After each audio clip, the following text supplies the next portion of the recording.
పెద్దపల్లి జిల్లా గ్రామగుండం గోదావరి కనిలో పెండింగ్ లో ఉన్న ఫీజు రియంబర్స్మెంట్ బకాయిలను వెంటనే విడుదల చేయాలని డిమాండ్ చేస్తూ బీజేపీ యువ మోర్చా ఆధ్వర్యంలో విద్యార్థులు నిరసన చేపట్టారు. పలు కళాశాలలకు చెందిన విద్యార్థులు పెద్ద సంఖ్యలో పాల్గొని ప్రభుత్వానికి వ్యతిరేకంగా ఆందోళన వ్యక్తం చేశారు. ఈ సందర్భంగా బీజేపీ రాష్ట్ర నాయకురాలు కందుల సంధ్యారాణి మాట్లాడుతూ ఫీజు రియంబర్స్మెంట్ బకాయిలు చెల్లించకపోవడం వల్ల నిరుపేద విద్యార్థులు తీవ్ర ఇబ్బందులు ఎదుర్కొంటున్నారని అన్నారు. విద్యార్థుల భవిష్యత్తుతో ప్రభుత్వం చెలగాటమాడుతుందని విమర్శించారు.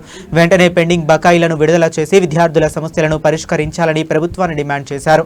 నిరుపేద విద్యార్థుల విద్యకు ఎలాంటి ఆటంకం కలగకుండా ప్రభుత్వం తక్షణ చర్యలు తీసుకోవాలని కోరారు. వేదికపై ఉన్న పెద్దలకి అలాగే నా ముందున్నటువంటి తోటి విద్యార్థులకి అందరికీ నమస్కారం తెలియజేస్తూ, కాంగ్రెస్ ప్రభుత్వం ఎస్సీలని, ఎస్టీలని, బీసీలని, మైనార్టీ విద్యార్థుల జీవితాలతో చెలగాటాలు ఆడుతున్నారు. స్కాలర్షిప్ విడుదల చేయమంటే ఓ దిక్కు క్రిమినల్ అంటూ ఉన్నాడు రేవంత్ రెడ్డి, ఇంకో దిక్కు అప్లికేషన్ ఫామ్ నింపరాదని విద్యార్థులని హేళన చేస్తున్నాడు. అసలు రేవంత్ రెడ్డి ఎప్పుడైనా పోటీ పరీక్షలు రాసిందా? ఆయన అప్లికేషన్ ఫాము, ఓటర్ ఫామ్ ఆయనకు నింపుకోవచ్చా? ఆయనకి ఏది చదువు చాతగాక పొట్టగోస్తే అక్షరం ముక్కరాని రేవంత్ రెడ్డి విద్యార్థులని అవహేళన చేసి మాట్లాడడం సరికాదని ఈ సందర్భంగా నేను హెచ్చరిస్తూ వారికి ఒకటే చెప్తా ఉన్నాను, త్వరలో బీజేవైఎం నుంచి భారీ ఎత్తున రాష్ట్రం మొత్తం ఇక్కడ ఉన్నటువంటి స్థానిక ఎమ్మెల్యే క్యాంప్ ఆఫీస్ని కూడా ఫీజు బకాయిలు విడుదల చేయకపోతే ముట్టడిస్తామని, విద్యార్థుల గురించి ఎప్పుడు పోరాటం చేస్తూనే ఉంటుంది భారతీయ యువ మోర్చా కానీ బీజేపీ కానీ, మీకు ఎప్పటికూ తోడుగా ఉంటామని ఈ సందర్భంగా నేను మాట్లాడుతున్నాను. విద్యార్థులు అనుకుంటే ఏదైనా చేయొచ్చు, అవునా కదా? తక్కువలమ్మా మనం తెలంగాణ ఎట్లొచ్చింది? విద్యార్థులతోని కాదా? లాఠీ దెబ్బలు తినలేదా? రోడ్ల మీద కొట్లాడలేదా? మరి కొట్లాడి తెచ్చుకున్న తెలంగాణలో మనం ఇన్ని అవమానాలు, ఇన్ని ఇబ్బందులు పడతా ఉంటే ఊరుకుంటామా? 3 ఏళ్ళు అవుతుంది గవర్నమెంట్ వచ్చి, ఎంతసేపు గద్దె దించుడు? ఇంకొక ఏడాది కళ్ళు మూసుకుంటే అయిపోద్దా? అవునా? కాబట్టి వెంటనే మేము డిమాండ్ చేస్తూ ఉన్నాము. బీజేవైఎం నుండి, భారతీయ జనతా పార్టీ నుండి రాష్ట్ర వ్యాప్తంగా పెద్ద ఎత్తున పోరాటం నడుస్తూ ఉన్నది. ఇలా పెండింగ్ ఫీజుల బకాయిలు చెల్లించకపోతే 100% విద్యార్థులందరితోటి పెద్ద ఎత్తున ఉద్యమం చేస్తాం. మిమ్మల్ని గద్దె దించే వరకు కూడా ఊరుకునేది లేదని చెప్పి సందర్భంగా నేను హెచ్చరిస్తా ఉన్నాను. ఇలా హామీలు ఇచ్చిండు, 420 హామీలు. ఏంటిది? విద్యార్థులకు సంబంధించి పెద్ద డిక్లరేషనే చేసిండు. స్కూటీలు ఇస్తామని ఎంతమందికి వచ్చినాయి తల్లి? మీకు స్కూటీలు వచ్చినాయా? ఒకసారి వచ్చిన వాళ్ళు చేతులు ఎత్తుండి. వచ్చినాయా? నిరుద్యోగ వృత్తి అన్నాడు, ఉద్యోగాలు అన్నాడు, ఏమన్నా అయినాయా? కాబట్టి ఇవాళ ఓడెక్కేదాకా ఓడమల్లన్న, ఓడెక్కినాక బోడమల్లన్న శాస్త్రం ఉన్నది అనేది రేవంత్ రెడ్డిది. కాబట్టి ఇట్లాంటి ముఖ్యమంత్రిని వెంటనే మేము డిమాండ్ చేస్తాము ఉన్నాము. విద్యార్థుల అందరి తరపున నీకు చేత కాదు కాబట్టి ఇస్తావా ఫీజు రియంబర్స్మెంట్? లేకపోతే వెంటనే నాకు ఇది చేతనైతే లేదు అని చెప్పి రాజీనామా చేసి పదవి నుండి తప్పుకోవాలని చెప్పి డిమాండ్ చేస్తూ ఉన్నాము. కాబట్టి మనం కూడా ఎక్కడైనా ఇబ్బంది జరుగుతూ ఉన్నది, ప్రభుత్వం మనకి ఇస్తలేదు, రావాల్సిన బకాయిలు అంటే రోడ్డెక్కాల్సినటువంటి పరిస్థితి ఉంది. ఇలా మనం ఈ హాల్లో మీటింగ్ పెట్టుకున్నాం.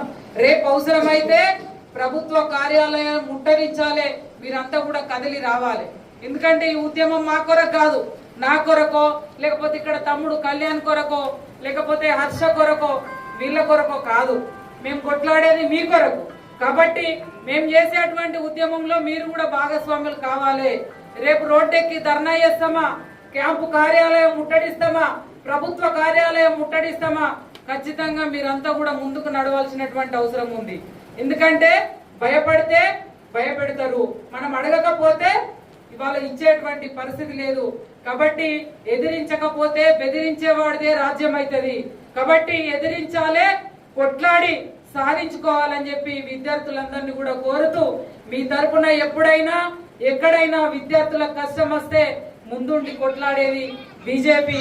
కాబట్టి ఈ రకంగా మీరంతా కూడా ముందుకు నడవాల్సినటువంటి అవసరం ఉన్నదని చెప్పి భావిస్తూ, మరి ఈ కార్యక్రమంలో మీరంతా కూడా పాల్గొన్నారు, చాలా సంతోషం. ఇప్పుడు ఉన్నటువంటి ప్రభుత్వం తోటి విద్యార్థులకు ఏ రకంగా నష్టం జరుగుతుందో మీరు చర్చ పెట్టండి. ఇళ్లలోకి పోయిన తర్వాత మీ తల్లిదండ్రులతో మాట్లాడండి. ఇవాళ ఈ ప్రభుత్వం వల్ల మనకి ఎంత నష్టం జరుగుతూ ఉన్నది, మీరు చదువు పరంగా ఎంత వెనక్కి పోతా ఉన్నారు, ఆర్థికమైనటువంటి ఇబ్బందులతోటి వాళ్ళ తల్లిదండ్రులు ఉన్నారు. కాబట్టి చర్చ పెట్టండి, దీనిపైన విపరీతంగా చర్చ జరగాలి. ఈ అసమర్థ ముఖ్యమంత్రిని ఖచ్చితంగా గద్దె దించేంత వరకు కూడా ఈ చర్చ జరగాలని చెప్పి ఈ సందర్భంగా మీ అందరికీ కూడా గుర్తు చేస్తూ, వెంటనే ఈ పెండింగ్ బకాయిలన్నీ కూడా చెల్లించాలని బీజేవైఎం భారతీయ జనతా పార్టీ నుండి నేను డిమాండ్ చేస్తా ఉన్నాను. భారత్ మాతాకి భారత్ మాతాకి.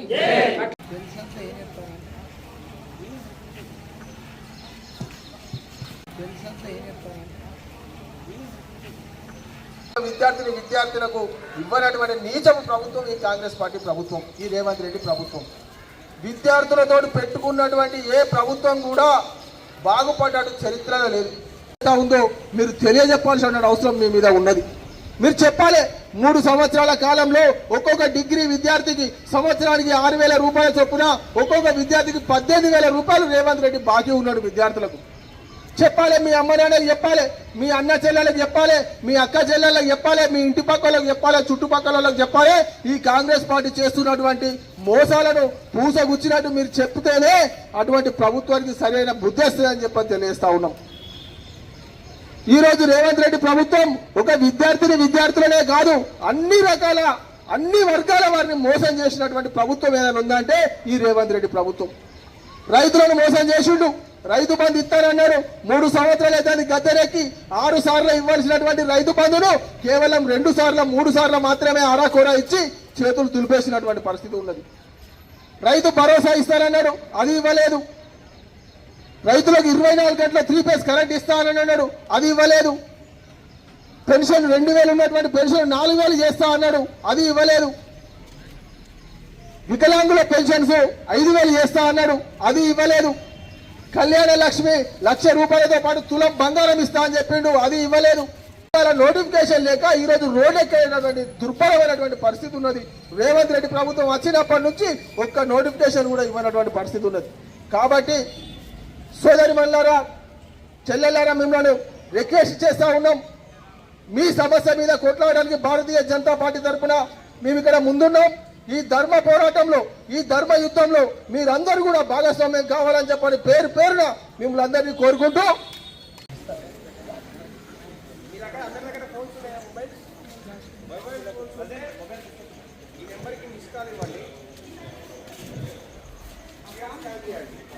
అందరి దగ్గర మొబైల్స్ ఉన్నాయా? మొబైల్స్ లేని వారు ఈ ఫామ్ను ఫిల్అప్ చేయాలి.